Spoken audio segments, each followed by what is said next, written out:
Bonjour à tous et bienvenue dans ce nouveau tuto qui est un peu spécial car il sera aujourd'hui consacré à la préparation et au montage des décors pour le jeu Star Wars Shatterpoint. Je vais notamment vous donner quelques astuces qui devraient vous aider à bien monter ces décors.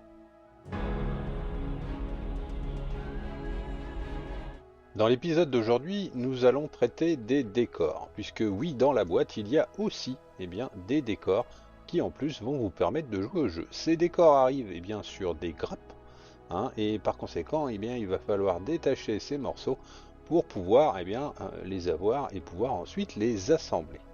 Mais pour ça, on a besoin d'un petit peu de matériel. Le premier, c'est une pince à dégrapper. Le second, ça sera un couteau de modélisme. Après, vous pouvez très bien le remplacer par un ébarbeur. Et pour finir, du papier abrasif. Donc là, vous les avez en petite éponge, mais ça pourrait être du papier tout simple, ça fera exactement la même chose.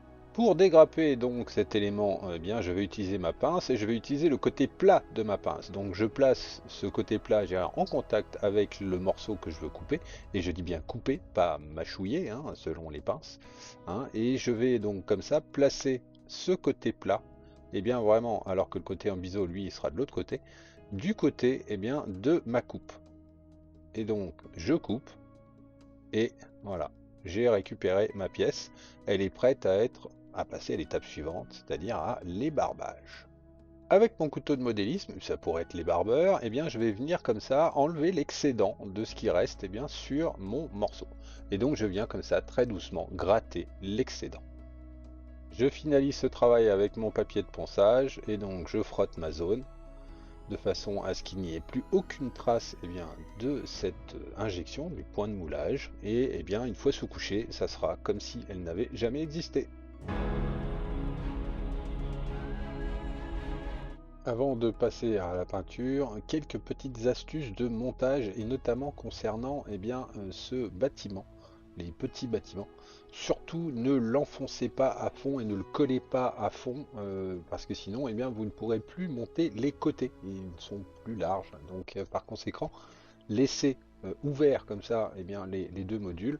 Venez placer sur le côté le côté qui va bien, voilà, là vous pouvez coller, mettre de la colle, on va dire, sur le côté de façon à ce qu'il se fixe. Et surtout, pourquoi faire comme ça? Parce que sinon vous ne pourrez plus mettre la plaque qui va par-dessus, c'est-à-dire le toit, puisque le toit vient se glisser entre ces morceaux. Et là vous pourrez pincer à fond les divers éléments de façon à ce qu'ils soient emboîtés au maximum.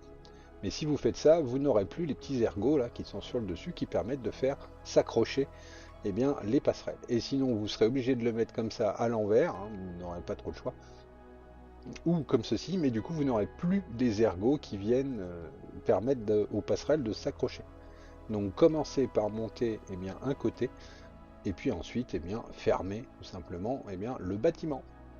Une fois que vous aurez tout monté, il est possible que vous ayez des petits trous, des espaces entre les diverses plaques que vous aurez collées. Et bien pour ça, il existe des produits, donc le plastique petit, mais vous n'êtes absolument pas obligé d'utiliser celui-ci.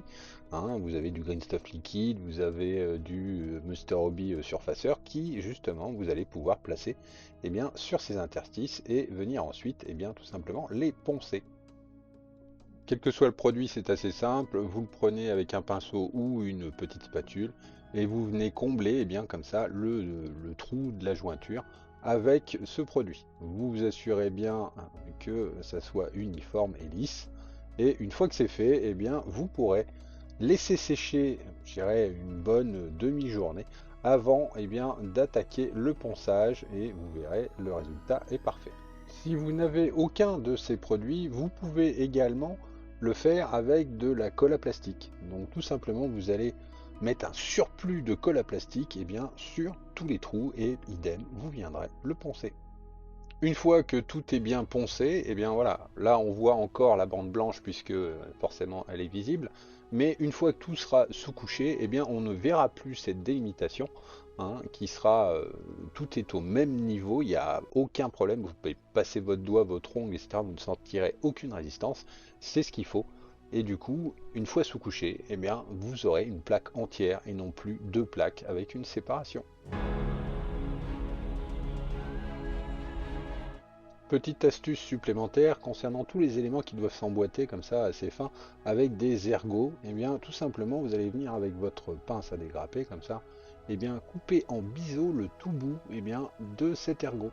Ça permettra d'une part que l'ergot, une fois enfoncé, ne soit pas potentiellement plus long que le trou, et donc que ça ne fasse pas un jour une fois emboîté. Et en plus, ça va faciliter l'insertion dedans. Donc, eh bien, vous gagnerez du temps et du rebouchage si vous le faites.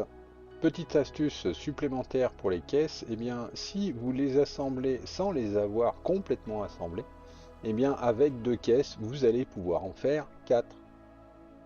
Collez vos boîtes eh bien, dos à dos et puis avec un petit morceau de grappe plastique, eh bien, venez combler comme ça eh bien, l'interstice. Vous ne verrez plus eh bien, le jour qu'il y a entre les deux. Une fois les quatre caisses assemblées, il y a cependant eh bien, une différence de niveau entre ces quatre caisses et une caisse montée toute seule, tout simplement parce que il y a le dessous de la caisse. Mais pour ça, si vous prenez un petit morceau de carte plastique d'une taille équivalente, en termes d'épaisseur, bien sûr, hein, puisque vous voyez qu'il faut que ça fasse l'épaisseur du haut eh bien, de cette caisse, eh bien, si vous découpez une plaque de carte plastique à la bonne taille par rapport à l'ensemble, eh bien, tout simplement, une fois découpée, vous allez pouvoir la coller en dessous et du coup, vous récupérez eh bien, une taille identique. Et du coup, vous pourrez empiler eh bien, toutes ces caisses grâce à cette plaque posée juste en dessous. Et cette petite astuce vous permet comme ça eh bien, de doubler votre nombre de caisses. Ici, en l'occurrence, avec les 8 caisses de l'extension Higher Ground, eh bien, j'ai pu faire eh bien, toutes ces caisses. Ce qui ne serait absolument pas possible avec le montant normal de caisses.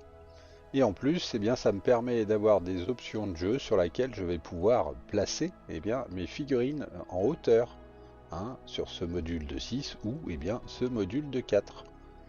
Et ce, de façon beaucoup plus stable qu'avec des caisses séparées. Concernant les passerelles que vous allez faire et préparer pour mettre entre vos bâtiments, eh bien, je vous conseille tout simplement de les monter eh bien, à l'envers. Tout simplement aussi, pourquoi? Eh bien parce que si vous ne le faites pas, vous aurez déjà beaucoup plus de mal à les emboîter correctement et en plus vous risquez d'obtenir une plaque qui sera ondulée ou tordue ou concave ou en tout cas pas comme il faut, puisque eh bien, à l'extrémité, eh bien, on retrouve ces petits ergots qui viennent s'enfoncer eh bien, dans les autres bâtiments. Et donc, si vous le faites dans le mauvais sens, eh bien, vous aurez quelque chose de bombé. Alors que là, vous n'aurez aucun problème à emboîter les différentes parties.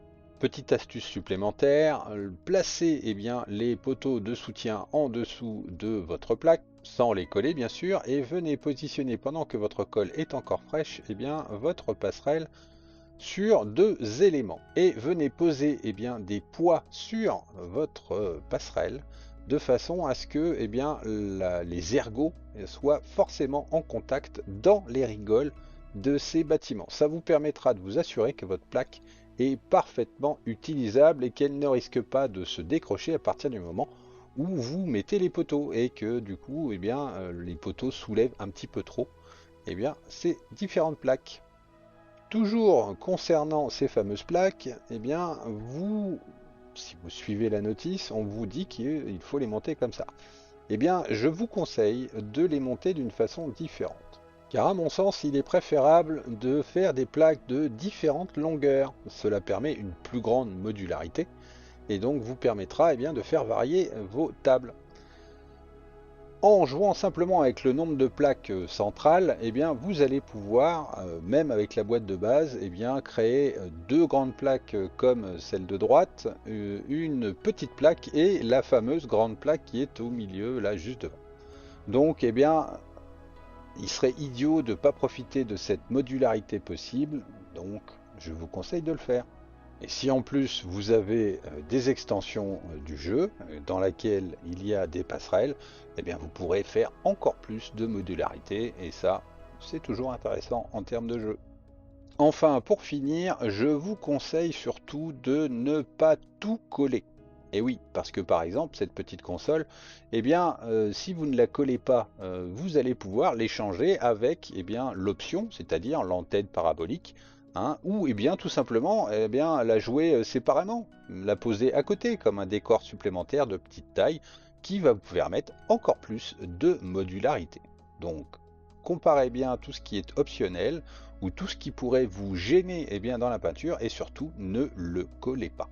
Par conséquent, au moment du montage, eh bien, réfléchissez à votre peinture. Par exemple, eh bien, je n'ai pas collé cet élément, tout simplement parce que ça va me permettre de peindre mon bâtiment beaucoup plus simplement, de peindre cet élément séparément et de venir très facilement eh bien, le recoller et le mettre en place par la suite.